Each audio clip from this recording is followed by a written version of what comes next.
Bonjour et bienvenue dans cette vidéo où on va voir ensemble un exemple d'examen QCM d'introduction à l'économie avec la correction bien sûr. On va voir un QCM qui contient 40 questions.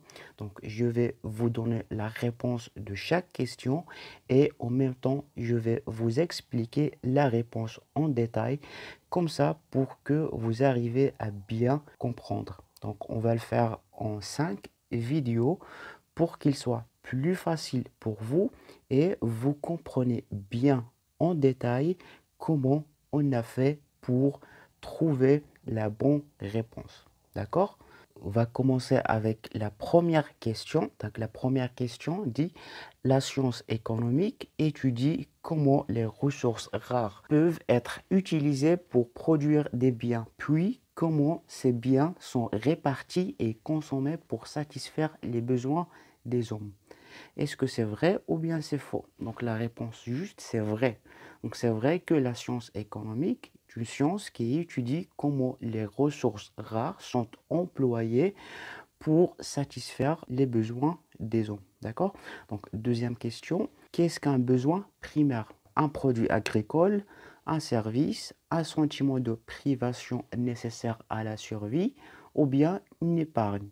La réponse juste, c'est un besoin primaire est un sentiment de privation nécessaire à la survie.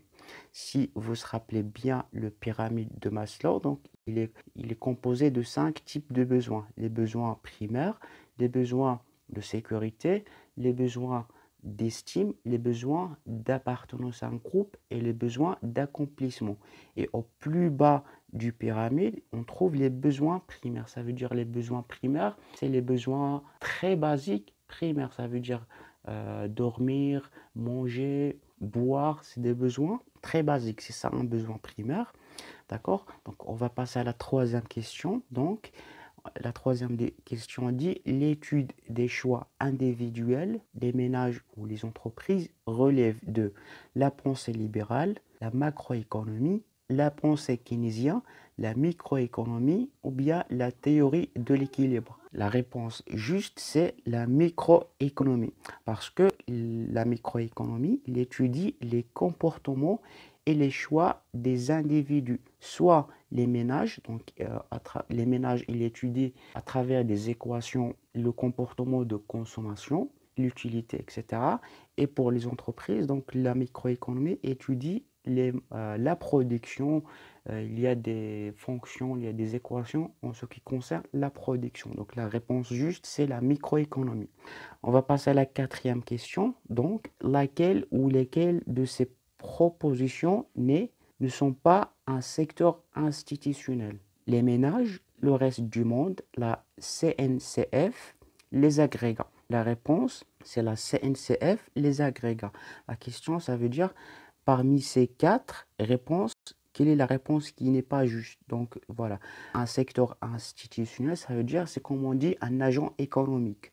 Donc les ménages, c'est un agent économique, le reste du monde est un agent économique. Les agrégats, ce n'est pas un agent économique. Un agrégat, c'est un grandeur économique.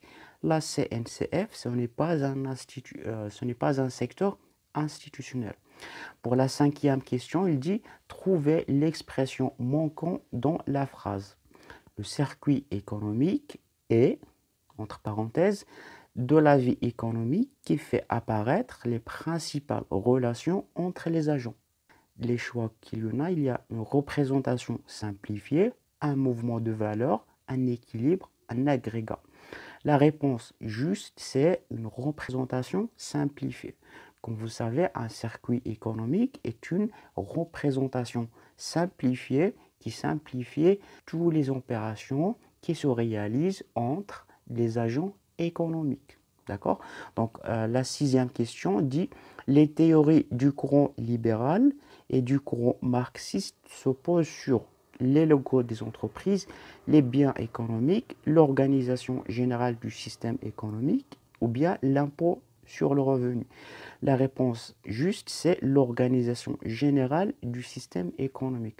Vous savez tous que le courant libéral et le courant marxiste s'oppose sur plusieurs choses, c'est-à-dire sur le système économique. Le courant libéral, il encourage la propriété privée des moyens de production. Il dit que l'État ne doit pas intervenir dans l'économie. Par contre, le courant marxiste dit qu'il faut que c'est l'État qui doit possède des moyens de production pour répartir la richesse d'une manière égale dans la société.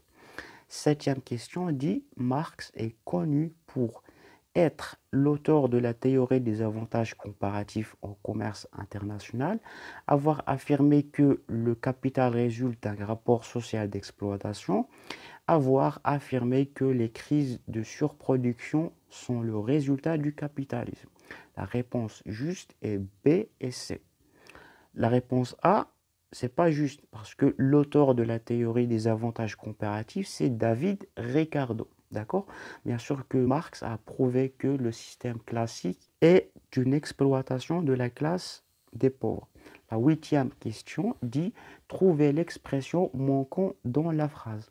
L'individu, en agissant dans son propre intérêt, contribue au bien-être de toute la somme des intérêts particuliers égale à la main invisible, l'offre et la demande, la régulation du marché ou bien l'intérêt général.